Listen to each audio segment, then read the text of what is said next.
여러분 안녕하십니까? 뉴스투데이 제주입니다. 제21대 국회의원 선거가 이제 하루 앞으로 다가왔습니다. 그런데 아직 마음을 정하지 못한 유권자들도 많으실 텐데요. 주요 정당들의 제주 지역 공약을 정리해봤습니다. 지역구 후보가 있거나 국회 교섭단체 가운데 제주 지역 공약을 발표한 정당으로 한정했습니다. 김찬년 기자가 보도합니다. 지난 16년간 제주에서 아성을 지켜온 더불어민주당은 도민이 중심이 되는 제주를 약속했습니다.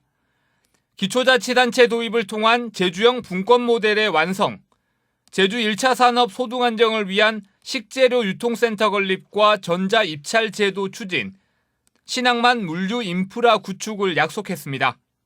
제주도다운 제주를 만들고 변방이 아닌 중앙으로서의 제주, 또 선봉 역할로서의 제주를 하기 위해서는 우리 새 후보들이 만들어 놓은 또 중앙당 선대위가 만들어 놓은 그 공약을 충실히 이행한다면 선봉 역할로서의 제주가 될 것으로 저는 확신하고 있습니다.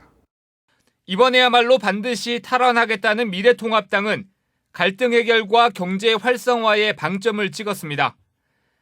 제2공항 추진을 통한 지역경제 활성화와 해상 물류 운송비 지원 확대, 환경질환 예방센터 구축과 블록체인 특구 지정 추진을 핵심 공약으로 제시했습니다.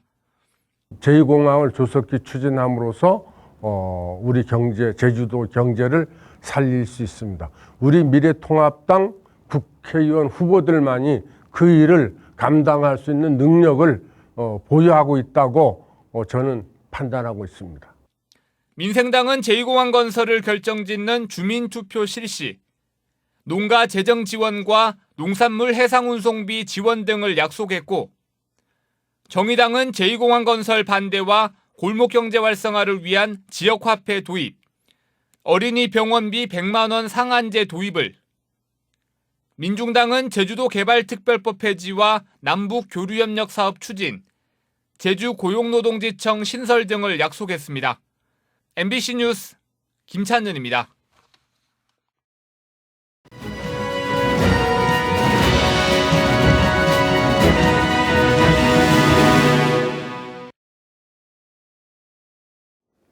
선거전이 막바지로 접어들면서 네거티브 공방전도 치열해지고 있습니다. 후보들이 무더기로 검찰에 고발되면서 선거가 끝난 뒤에도 수사 결과에 따라 후유증이 있을 것이라는 전망이 나오고 있습니다. 조인호 기자가 보도합니다. 더불어민주당 송재호 후보는 문재인 대통령의 4.3 추념식 참석을 자신이 요청했다는 발언 때문에 허위사실 공표 혐의로 고발당했습니다. 제가 문재인 대통령께 이야기했습니다. 제가 당신과 함께 당신 대통령님을 모시고 제가 3년간 봉사하지 않았습니까? 저를 위해서 해줄 게 하나 있다. 4월 3일날 제주도에 오셔가지고 유족 배부상을 위한 4.3 특별법 개정 반드시 제주도민에게 대한민국 국민에게 약속하시라. 미래통합당 부상일 후보는 민주당 오영훈 후보가 태풍이 왔을 때 와인 파티를 했다는 발언 때문에 허위사실 공표 혐의로 고발당했습니다.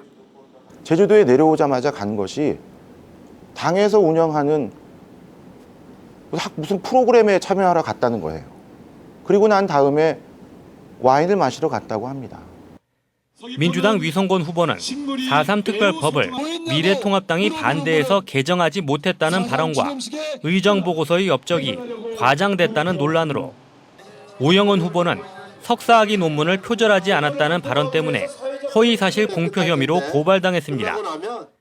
당사자들은 근거 없는 흠집 내기에 불과하다는 입장이지만 문제는 허위사실 공표죄의 형량이 매우 높다는 점입니다. 자신이 당선될 목적이면 5년 이하 징역 또는 3천만 원 이하 벌금형, 상대를 낙선시킬 목적이면 7년 이하 징역 또는 500만 원 이상 벌금형을 받게 됩니다. 과거 제주 지역에서는 허위사실 공표죄로 우금민 전 지사가 당선 무효가 됐었고, 지난 총선에 출마했던 강주용 후보는 피선거권을 박탈당했습니다. 네거티브 공방으로 선거 과정에서 갈등을 빚은 데 이어 선거가 끝난 뒤에도 수사와 재판이 이어질 경우 심각한 후유증이 예상됩니다. MBC 뉴스 조인호입니다. 제주지방경찰청은 제21대 총선과 관련해 선거사범 19명을 수사 중이라고 밝혔습니다. 유형별로는 금품 선거가 5명으로 가장 많고 선거폭력 3명, 사전선거운동 2명, 인쇄물 배부와 거짓말 선거, 현수막 훼손 1명 등입니다. 경찰은 도의원 재보궐선거와 관련해서도 거짓말 선거사범 1명을 수사 중이라고 밝혔습니다. 이번 총선에서는 도의원 재보궐선거도 함께 치러집니다.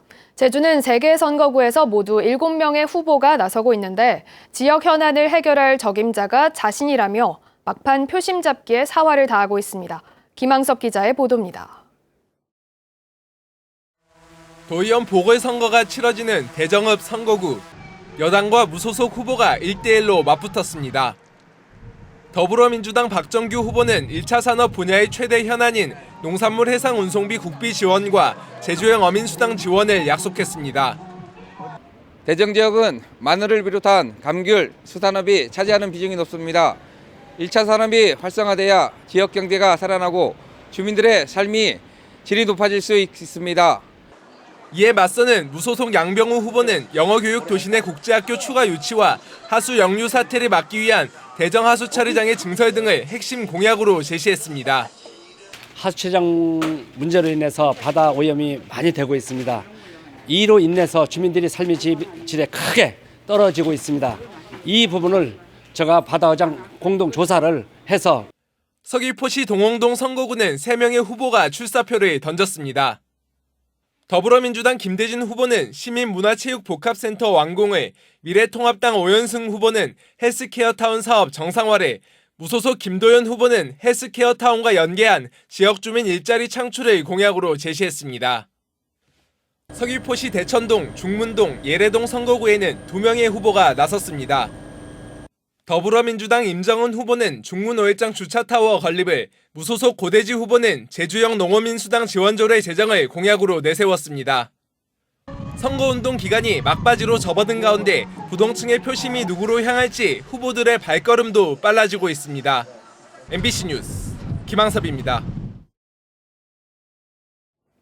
고등학생 9명으로 구성된 제주학생인권조례 TF는 일부 고교 교칙이 학생의 권리와 자유를 침해하고 있다며 국가인권위원회에 진정서를 제출했습니다.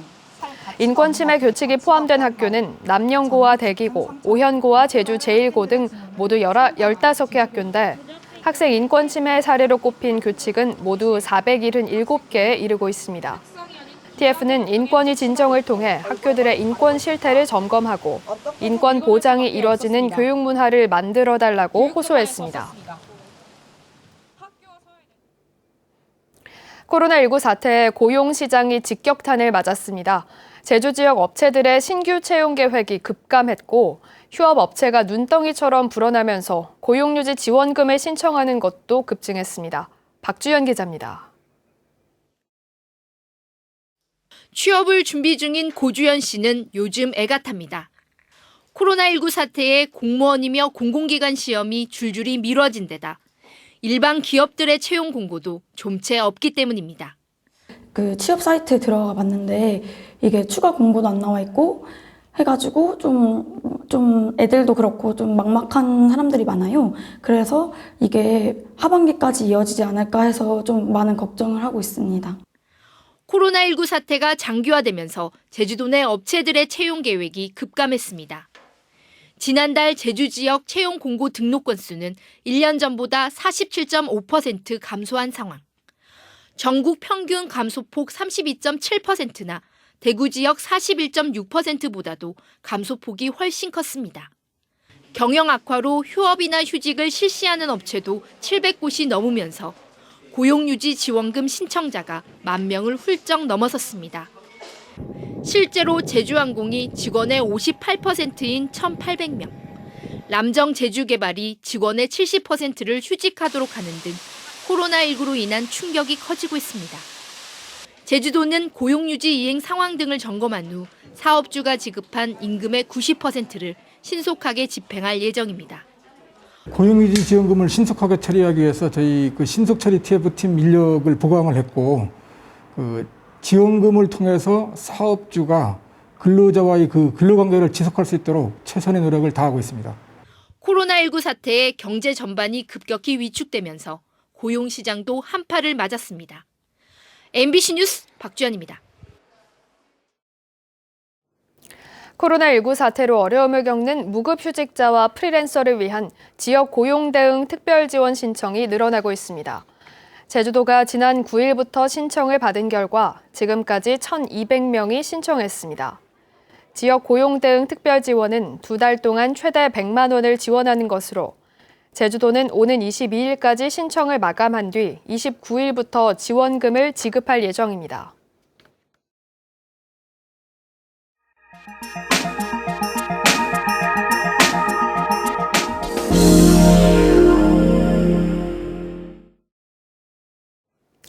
강원도 속초의 아바이 마을과 도심을 잇는 갯배는 마을 주민들의 교통수단으로서 관광객들도 즐겨 찾는 명물로 자리 잡았습니다. 하지만 최근 이용객이 줄면서 운영 시간을 단축하기로 해 지역 주민과 상인들이 반발하고 있습니다. MBC 강원 영동 배연환 기자가 보도합니다. 속초의 명물 갯배가 이용객들을 태우고 50m 폭의 바다를 오갑니다. 무동력 방식으로 갯배에 연결된 레일을 당겨 움직입니다. 청호동 아바이 마을에서 도심을 잇는 가장 짧은 뱃길로서 주민들에게 꼭 필요합니다. 드라마에도 소개되는 등 관광객들에게도 인기가 많습니다. 한 해 평균 20만 명 수준이던 갯배 이용객은 지난 2017년 54만 명, 지난 2018년에는 100만 명을 넘어섰습니다. 하지만 최근 코로나19 여파로 속초를 찾는 관광객이 줄면서 갯배 이용객도 감소했습니다. 이에 갯배를 위탁 운영하는 청호동 주민자치위원회는 갯배 운영 시간을 축소하기로 결정했습니다. 현재 오전 4시 반부터 밤 11시까지인 운영 시간을 새벽 5시 반부터 밤 10시 반까지로 줄이겠다는 겁니다. 갯배 운영이 지금 옛날보다 임금이 많이 올라가지고 그 수입을 가지고 도저히 운영을 할 수가 없어요. 그래서 시간을 좀 줄일 수밖에 없겠다. 갯배 운영 시간 단축을 놓고 주민과 상인들이 반발하는 등 논란이 이어지고 있습니다. 주민들은 자가용이 없을 경우 갯배가 유일한 교통수단이고 새벽과 밤 시간대에는 택시를 이용해야 해 교통비 부담이 커진다는 겁니다. 이거 노인네들 발이에요. 할머니들 새벽으로 모여까지 구름막 끌고 모여까지 아침에 일찍 어디 장보러도 가시지. 그런데 이 길을 이렇게 길을 막는다는 건 말이 안 된다고 생각해요. 아바이 마을 주민과 상인들은 갯배 운영 시간이 축소될 경우 집단 행동도 불사한다는 입장이어서 갈등이 지속될 것으로 예상됩니다. MBC 뉴스 배연환입니다.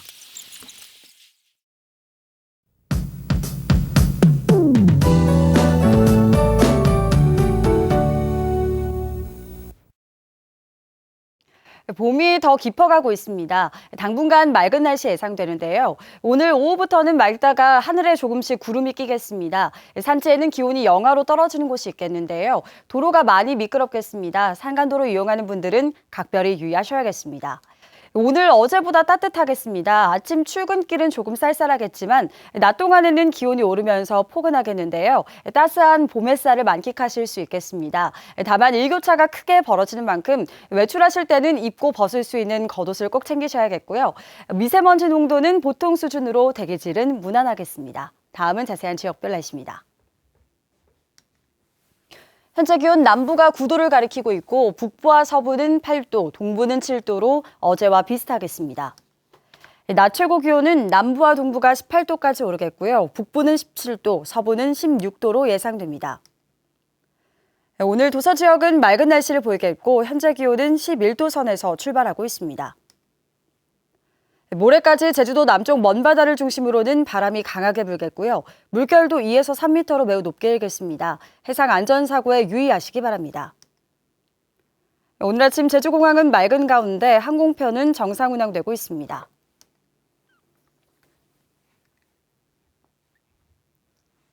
주간 날씨입니다. 맑고 포근한 봄 날씨가 이어지겠고요. 금요일과 일요일에는 비 소식이 있겠습니다. 날씨였습니다.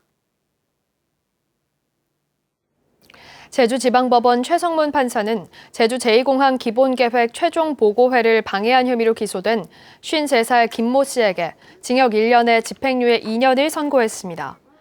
김 씨는 지난해 6월 제주도 농업회관에서 최종 보고회가 열리는 것을 막기 위해 경찰관들에게 밀가루를 뿌리고 국토교통부 공무원을 밀어 넘어뜨린 혐의로 기소됐습니다. 온라인 개학 이후 운영되는 초등학교 저학년 긴급 돌봄에 일선 교사가 투입됩니다. 제주도 교육청은 오는 20일 시작되는 초등학교 저학년의 온라인 개학에 오전에는 교사가, 오후에는 돌봄 전담사가 긴급 돌봄을 담당할 것이라고 밝혔습니다. 이에 대해 전교조 제주지부는 사실상 담임교사가 긴급 돌봄에 투입돼 온라인 수업 준비는 물론 나머지 학생에 대한 관리도 어려워질 것이라고 반발하고 있습니다. 차고지 증명제를 위반하면 과태료가 부과됩니다. 제주시는 차고지 증명과 관리 조례가 오는 6월 11일부터 시행됨에 따라 차고지 확보 명령을 이행하지 않으면 위반 행위별로 연간 40만 원에서 150만 원까지 과태료를 부과하기로 했습니다. 위반 행위는 차량 등록될 차고지가 없거나 부적합한 경우, 또 차고지로 등록한 이후 다른 용도로 사용하는 경우입니다. 제주시는 올 들어 차고지 증명을 위반한 2천여 건에 대해 차고지 확보 명령이나 번호판 영치를 통보했습니다. 제주의료원이 부적격 업체에서 의료기기를 수십 차례 구입해온 것으로 드러났습니다. 제주도 감사위원회는 2017년 10월 이후 제주의료원 업무에 대한 감사를 벌여 31건의 위법, 부당한 사항을 확인하고 기관장 경고와 함께 10명에 대해 징계나 주의 등의 신분상 조치를 취했습니다. 감사 결과 의료원 측은 의료기기법 위반 등의 혐의로 유죄 판결을 받은 2개 업체로부터 95차례에 걸쳐 2억 6천만 원 상당의 의료기기를 수의계약으로 구매한 것으로 확인됐습니다. 제주시는 중산간 마을을 운행하는 공영버스에 대해 3년 만에 노선을 개편합니다. 제주시에 따르면 읍면 지역 중산간 마을을 운행하는 공영버스는 30개 노선에 46대인데 지난 2017년 8월 개편이 됐으나 중산간 마을의 주택단지 신축과 인구 유입, 교통 소외 지역에 대한 수요를 충족하지 못하고 있습니다. 제주시는 제주연구원의 대중교통 빅데이터 분석 결과와 주민 의견 수렴을 통해 오는 7월부터 노선과 배차 간격을 조정하기로 했습니다. 뉴스투데이 제주였습니다. 여러분 고맙습니다.